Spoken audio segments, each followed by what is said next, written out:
పూల పేరు మొత్తం మాది గుర్తలేదు వాళ్ళ పేరు రాలేదు మా డాబులు ఉన్నారా పూలు ఉన్నారా అయితే పేరు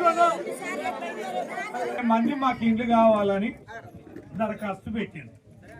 సరే దాంట్లో పెట్టినవన్నీ రావాలని లేదు, వాళ్ళు చెక్ చేసుకుంటారు.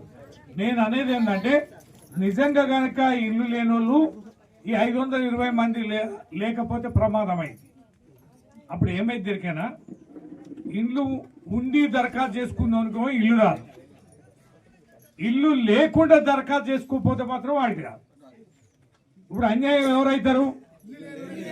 ఇల్లు లేనోడు అవుతాడు. ఇప్పుడు ఈయన వచ్చి లొల్లి చేసాడు, లొల్లి చేసి సపరేట్గా పోయి ఇంట్లో పనడానికో ప్రాబ్లం అయింది. అయితే నేను వేరే ఒక జాబితా చూసిన ఇంటి స్థలం ఉండి ఇల్లు లేని వాళ్ళు ఒక 196 మంది వాళ్ళు గుర్తించినట్టుగా ఒక సమాచారం ఉంది.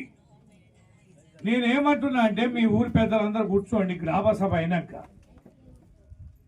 ఆగాగం చేసుకొని వెళ్ళిపోతే ఏమైందంటే వీళ్ళ ఇష్టారాజ్యం అయింది, వాళ్ళ ఇష్టారాజ్యం అయింది. మీరు పని కట్టుకొని కూర్చోవాలి. ఏది 12,000 వ్యవసాయ కార్మికుల పేర్లందరూ జాబితాలో ఎక్కేటట్టు దరఖాస్తులు పెట్టేయండి. పార్టీ ప్రతినిధులు కానీ ఈ గ్రామ శ్రేయోభిలాషులు ఎవరైతే ఉన్నారో ఎట్టి గ్రామ సభ వీళ్ళు అయిపోగానే అయిపోయిందని పోయారు, వాళ్ళు ఇష్టం వచ్చి రాసుకొని పోతారు. నేను చెప్తున్నా ఎంతసేపు అయినా ఉంటేదండి కూర్చోవాలి. బాధ్యులు ఎవరో కూర్చోబెట్టుకోండి, వాళ్ళని కూర్చోబెట్టండి, వాళ్ళు దరఖాస్తులు ఇవ్వాలి. 12,000కి అర్హులు ఉన్న వాళ్ళందరూ వ్యవసాయ కార్మికుల జాబితా మిస్ అయితే ఇప్పుడు రాసియండి. రెండోది ఏంది రేషన్ కార్డులకు సంబంధించి రేషన్ కార్డులు అర్హులైన అందరికి ఇస్తామన్నారు. కాబట్టి రేషన్ కార్డు కనుక మిస్ అయితే ఈ జాబితాలో 3 జాబితాలనే కదా, అందులో కనుక పేరు లేకపోతే మళ్ళీ రాసియండి. మూడోది ఏంది రైతు భరోసా.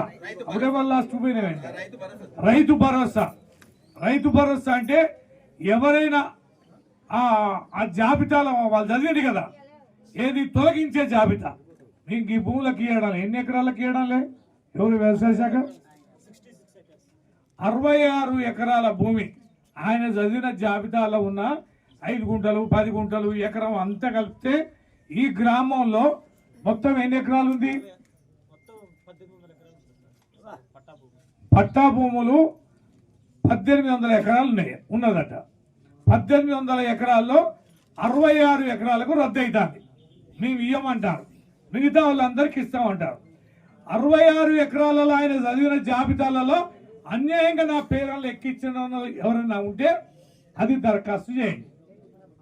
ఇంకోటి ఏమంటానా 520 సరిపడా జాబితా పేర్లు అయితే వచ్చినాయి, కానీ నిజంగా ఇంటి జాగా ఉన్నా కానీ ఇంటి జాగా లేకున్నా కానీ పక్కా ఇల్లు లేని వాళ్ళు మాత్రం ఒకవేళ పేరు రాకపోతే 520లో ఇప్పుడు ఎట్టి పరిస్థితుల్లో పేరు దరఖాస్తు రాసిచ్చిపోవాలి. గ్రామ పెద్దలు గ్రామ ముఖ్యులు ఎవరైనా మిగతా వాళ్ళు పని మీద పోయినా ఈ పేదవాళ్ళ బాధ్యతని నెరవేర్చాలి. నేను ఫైనల్గా ఏమంటానా అంటే ఇది జరుగుతాయా జరగవా 26 జనవరి నుంచి ఇస్తామనంటారు. ఏమి ఇస్తామంటారు? ఇళ్ళ ఇస్తామంటారు, రైతు భరోసా ఇస్తామంటారు, 12,000 వ్యవసాయ కార్మికులకు ఇస్తామంటారు. ఇంకోటి రేషన్ కార్డులు 26 జనవరి నుంచి ఇస్తామంటారు. కనుక ఉన్నది ఎంత సమయం? ఇవాళ 24, రేపు 25, ఎల్లుండి 26. మరి మనం కాగితం ఇచ్చినాక ఇయ్యకపోతే వాళ్ళ బాధ్యత. ఇక బాధ్యత ఎట్లా తీసుకోవాలో ఎరికే కమ్మి నర్సులు కూడా ఇయ్యకపోతే ఆ బాధ్యత.